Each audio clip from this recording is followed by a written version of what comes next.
Yeah, so this is what these are. Basically, these are cards that I already had in my collection, but with a brand new format that came into Arena called Alchemy. Basically, Alchemy, the way that format works is,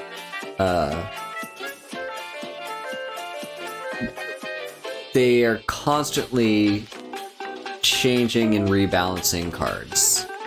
So these are all versions of cards that exist that have been in my collection, but got rebalanced. So for instance, Triumphant Adventure, I'm fairly certain used to be a 1-1, is now a 2-1. I think the rest of that is already had.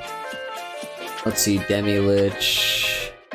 This card I barely even played with. I think they gave it like one more toughness. It used to be a 4-3, now it's a 4-4. What else do we have?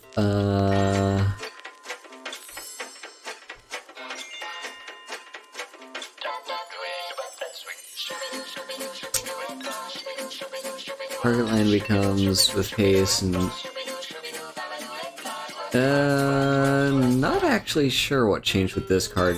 Oh, maybe, I think it was the cost of level 3. Yeah, the cost of level 3 changed.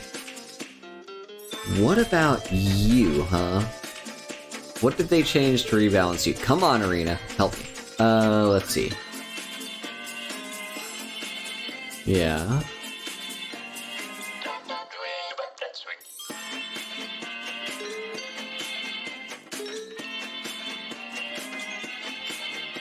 Yeah, not actually sure what changed here. Was it that second ability? Maybe? I don't know if it needed that. Let's see. Find the path. Okay, Goldspan Dragon, it's immediately imminent. What changed here, though, is it no longer procs when it gets targeted. It only procs when it attacks, so you don't get those extra treasures. Do note that these cards are not actually changing. This is only for the Alchemy format. It doesn't have anything to do with, like, actual competitive Magic. So, yeah, keep that in mind. Now, click to continue. Oh, I can't actually... Okay, season rewards. Get ourselves some packs. Oh, that's an interesting change to Luminarch Aspirant. So instead of it proccing on your combat step, it does it on your end step. Still powerful, but it is a little bit weaker than it used to be. New cards got banned in Standard. I did not know about these bans. Alrund's Epiphany, not at all surprised. Extra turn cards tend to be pretty powerful, and this one has absolutely zero drawback, and it just gives you birds, so... Yeah, Alrund's Epiphany, not surprised that got banned. Divide by 0. I can see why this would have been banned. It was a very powerful card, very heavily used, and a counterspell that gives you extra value. Like, it's not a hard counter. Sure, it's not a perfect counter, but it slows you down a turn. It basically, this is the standard version of, oh, what's that one card called in Modern? Modern has Remand. Remand is a card that basically, you counter a spell, but it goes back to their hand. So it's like, well, then they'll just replay it the next turn. But here's the thing about Remand, right? It only costs 2 mana. it draws you a card. So people call it the modern legal Time Walk, because Time Walk is a 2-mana card that lets you take an extra turn. Remand essentially gives you that extra turn. In a way. Divide by Zero kind of does the same thing at the cost of 1 extra mana, so obviously this is a powerful card. And the fact that it gives that you learn with it is very good, just super powerful. Faceless Haven. Not terribly surprised by this ban either. Faceless Haven... Yeah, it's a snowland, very easy to activate, and there wasn't really that much land destruction, was there, in Standard? I'm fairly certain Field of Ruin got a reprint, but besides that, yeah, it was basically... You play Snowlands, you have Faceless Haven in your deck, and no matter what deck you have, you now have a 4/3 you can activate at any time you want. So that was kind of powerful. Those got banned. Oh, and in Historic, Memory Lapse. Yeah, remember that remand I told you about? Yeah, this is actually even more disgusting. Because this... Instead of it going back to their hand, and then they get to draw like a brand new card, this actively just takes away their next draw step by saying, okay, that card you just played, you're gonna draw that exact same card again. So you don't actually get to draw a new card. This card was absolutely broken, and I'm not surprised. And here are our rewards. Again, we already saw these, didn't we? Yeah. And we got a rare wild card, presumably from the ban. Okay, this is telling us about Alchemy. So what is Alchemy?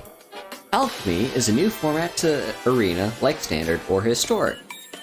About a month after each set, an Alchemy pack for the set will come out, adding new digital-only cards for it. Digital only. These are legal in Alchemy and Historic, and in the future could be rebalanced. Alchemy rotates every year, following the pattern of Standard. It has play and ranked support and is available in Best of 1 and Best of 3. To help you get started in Alchemy, you'll receive 3 Alchemy Innistrad packs, plus 6 rare and 1 mythic individual card reward from Alchemy Innistrad. Tresden, thank you for the raid! Hello! Yeah, so basically Alchemy is... Yeah, like I mentioned, it constantly changing, but also it's digital only. Hello there, hello! Thank you for the raid! And speaking of Alchemy, here we go. So we get our 6 packs. Basically Alchemy has some... I don't think any of these are reprints, actually. These are all brand new cards that are only in digital. So... Our mythic is Puppet Raiser. I'm doing pretty good. How are you? How's your stream? Puppet Raisers are mythic. It's a 4-mana 3/4.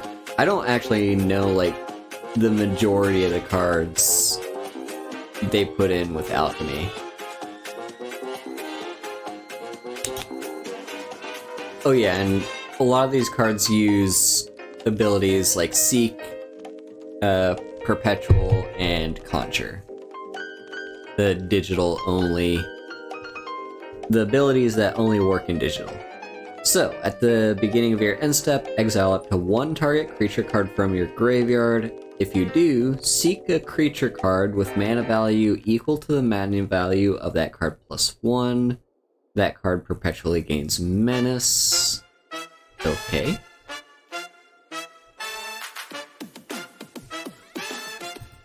You played a bit of Bloodborne PS1 and then Breath of Fire 3, your comfort game. Aw, nice. Sounds nice and chill. Let's see, Clone Crafter. Conjure a duplicate of a random creature from your opponent's library into your hand. It perpetually gains, you may spend... Oh, that's interesting.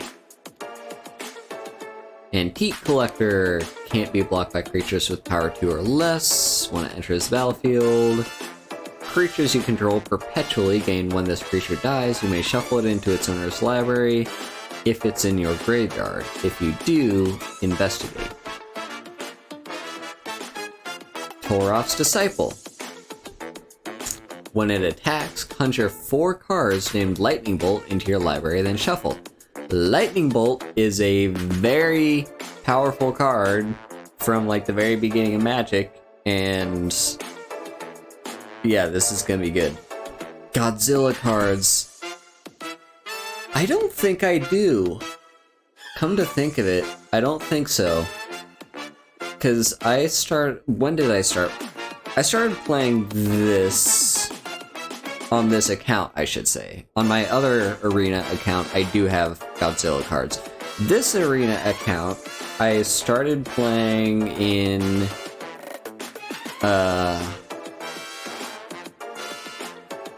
Strixhaven. So I have cards from, like, from Ikoria in my collection, but I don't think I have any of, like, the special designs for the Godzilla stuff. Let's see, then we got Gitrog. Love a 4-mana 6/6. It's got Menace. At the beginning of each combat, if it is untapped, an opponent may sacrifice a creature. If they do, tap it, then seek a land card and put it on the battlefield tapped. When a land enters the battlefield under your control... Ooh, interesting. Oh, you don't actually know anything about MTG? Well, yeah, I'm kind of learning the new sets that came out. Tried it once on Arena. Yeah, Arena I think is a good place to start, but it's also not entirely perfect. Let's see, Electrostatic Blast. 2-mana instant, deals 2 damage to any target. When you cast your next instant or sorcery, exile the top 3 cards of your library. Yeah, IRL Magic is better. It has a better feel to it. And you can own and shuffle physical decks. The problem with it is you actually need to organize a game with IRL Magic, whereas digital Magic, you can just be in the mood to play Magic, and then you can play Magic. So I agree with your brother, but I also think digital has its many advantages. Let's see... You may cast creature spells from the top of your library. When you cast your creatures from your library, it becomes black in addition to its other... Okay. Interesting. Alright. Now. Let's do... What do we want to reset? Blue and green, white and black. I'll reset the white and black. Okay, we did not get a 750. Go into the store. I run a number of... I basically run any kind of deck.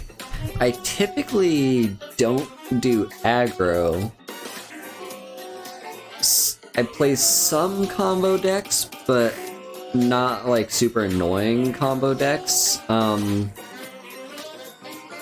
But mostly I play like mid-range and control. Okay, so yeah, it's kind of interesting that I'm reviewing this brand new set. Well, I'm not a brand new set. I'm reviewing the most recent set that came out when there's actually a new set that's gonna be coming out in like a little over a week. This is Kamigawa. Kamigawa is a set in, like, you know, Japanese style. This Kamigawa set is cyberpunk, which is interesting. Yeah, so we got some cool Kamigawa stuff we can pre-order. You can buy alchemy.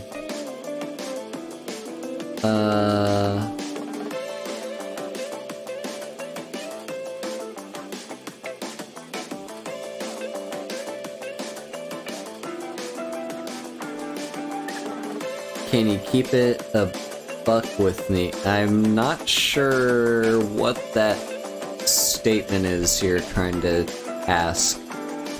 I don't fully understand the question. But while we're here, let's redeem our free packs from Crimson Vow. Oh, you only got into it because of Godzilla. Yeah, one of my partners is very much into Godzilla, and, like, they prefer Yu-Gi-Oh! As a TCG over Magic, but they kind of got into Magic because of the Godzilla stuff too. Like, they don't really play it much anymore, but they do want to, like, collect all the Godzilla cards and stuff. They really love Godzilla. Okay, so let's see. It's Play Vow, I think is... There we go. Get our 3 free Crimson Vow packs. Love our vampire stuff. Yeah, it does. I'm not as much into Yu-Gi-Oh, but I respect it. By respect it, I mean I still think MTG is a better card game than Yu-Gi-Oh, but to each their own, I suppose. Hello, Ellie. So let's open let's open up our packs, shall we? So first we got some Innistrad. Well, this is all Innistrad. Our Midnight Hunt. This is the old set. My day's been pretty good. Okay, so what's our rare? Hollowed Respite. Exile target non-legendary creature. Ah, yes. This card's dumb. You know why it's dumb? Because it's a sorcery. It's therefore unplayable. Like, this type of card, this sort of ability, well, like, this is a flicker card.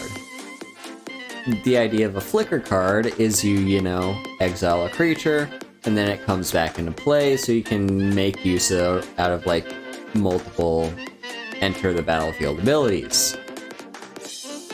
You want this to be an instant.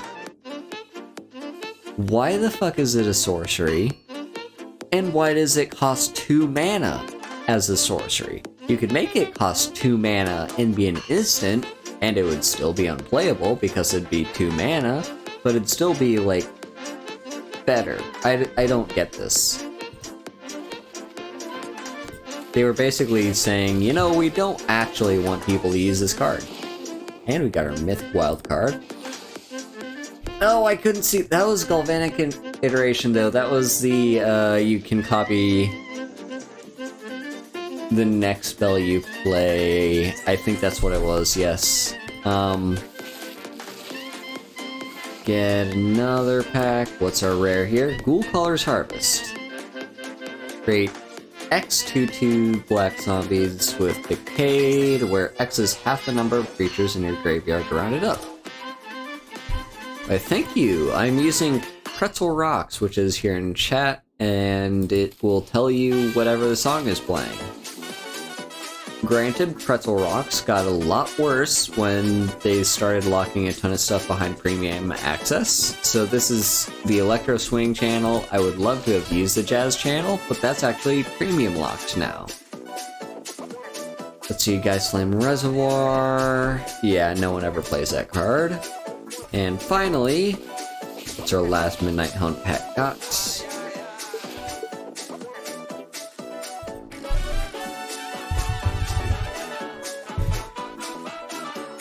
What's it gonna be? Well, it's a mythic. I'll take a mythic. What is it? Sir Guardian Savior, Angel. When it enters battlefield, if you cast it, return up to 2 target creatures, mana value 2 or less from your graveyard. Oh, interesting.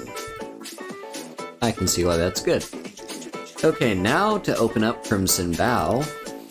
This is our first look into Crimson Vow. So, what have we got here? Enters battlefield, draw a card, and enchanted creature gets better. Okay, so I've heard and kind of noticed that Crimson Vow, in this order, from like most improved to least improved. The most improved tribe Crimson Vow improves is obviously vampires. It gives them blood synergy. Blood tokens are a new thing, and they are this thing you see here on screen right now.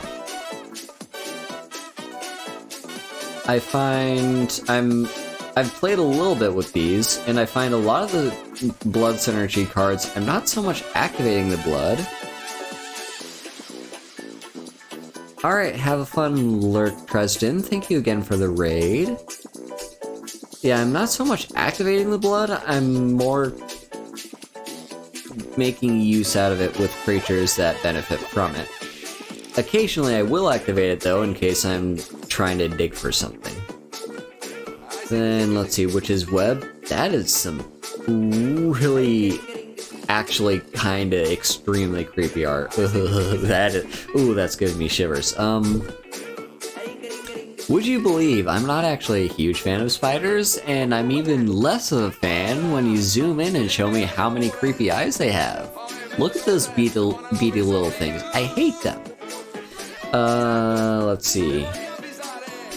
Yep, there we go. Desperate Farmer. Now this is a very fun card. By the looks of it, it's like, you know, a 4/3 with lifelink when it transforms, and it's fairly easy to transform. Then Resistance Squad enters battlefield. If you control another human, draw a card. Okay, I mean, they are making white be able to draw more cards these days, so that's pretty solid. And then Ballista Watcher. Cool, it's another werewolf. And finally, Concealing Curtains. Yeah, I have not seen this rare yet. So it has Defender, and then you can transform it as a sorcery for 3 mana. It has Menace. When this creature transforms into Revealing Eye, target opponent reveals their hand. You may choose an online card from it. If you do, that player discards that card, then draws a card. What? I guess that's... Yeah, this is interesting. I'm not actually sure if this card is good or not. But yeah, unlike with Midnight Hunt, I have not seen any of the spoilers for Crimson Vow.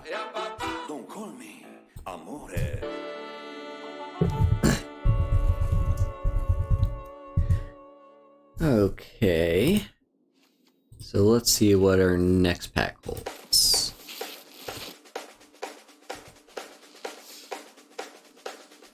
Anything... First we're gonna look at some more of these. This is a solid card in limited.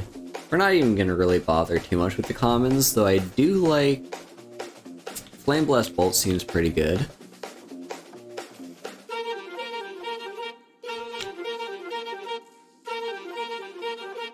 Yeah, it's basically... I'm trying to think of the name of the card. I can't remember, but, you know, solid removal and limited. It's not always removal. This card is a bomb in limited. It's very good. Training is a new ability in this set. It says when this creature attacks with another creature with greater power, put a 1/1 counter on this creature. So, you know, makes sense. That sounds like what training would do. Then we've got Wolfkin Outcast. That card is pretty good. Skull Scab. Exploit. Oh, right. I was talking about the tribes that got improvement. The second tribe below vampires that gets a lot of improvements in this set is zombies. Zombies were not all that great in Midnight Hunt, but Crimson Vow makes them a lot better. So Exploit is an ability that is coming back in this set. It's an old ability that got resurrected for Crimson Vow. And zombies like to exploit things. So yeah. By invitation only, choose a number between 0 and 13. Each player sacrifices that many creatures. Ooh. That's neat. Yeah. So on one hand, this can be as much of a board wipe or as little of a board wipe as you want it to be. If you want it to... If you want to save, like... Thank you for the posture check, Ellie. I don't know what the hell is wrong with the posture check sound alert. It just kind of cuts off halfway through.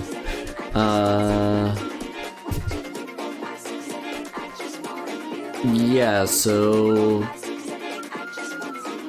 I feel there's a lot of versatility with this card. It's not a perfect board wipe, but in some way